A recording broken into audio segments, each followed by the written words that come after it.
পটুয়াখালী সদর উপজেলার খলিশাখালী গ্রামের মুগ চাষী সোহরাফ বিশ্বাস গেল বছর মুগের বাম্পার ফলনে উৎসাহী হয়ে এবারও ৫ বিঘা জমিতে মুগ চাষ করেন।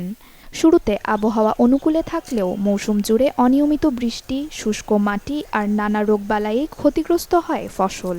ফলে গেল বছরের তুলনায় এবারের ফলন অনেক কম। এবার যে ডাইল ফেলাইলাম গেলবার অনেক লাভবান ছিলাম, এবার লাভবান না, এবার চালান হইতে আমার অনেক কষ্ট হইতেছে। শুধু সোহরাফ বিশ্বাস নয়, পুরো জেলা জুড়েই একই অবস্থা। ফলন কম হওয়ায় এবছর খরচ উঠানোই দায় হয়ে পড়েছে কৃষকদের। যে খরচ দিয়ে ফেলাইছে খরচও উঠবে না।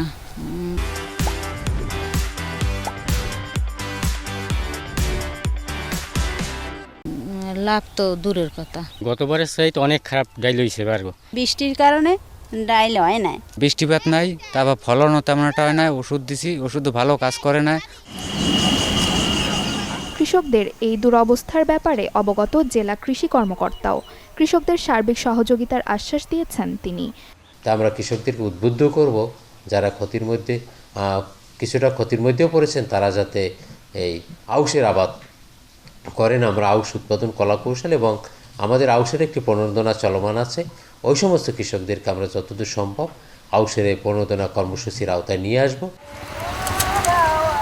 জেলা কৃষি অফিসের তথ্য মতে চলতি মৌসুমে ৮৫,৩৫০ হেক্টর জমিতে মুগ চাষের লক্ষ্যমাত্রা থাকলেও চাষ হয়েছে ৮৮,৮৯১ হেক্টরে, যা গেল বছরের চেয়ে প্রায় ৪,০০০ হেক্টর বেশি। Desk report, channel 24।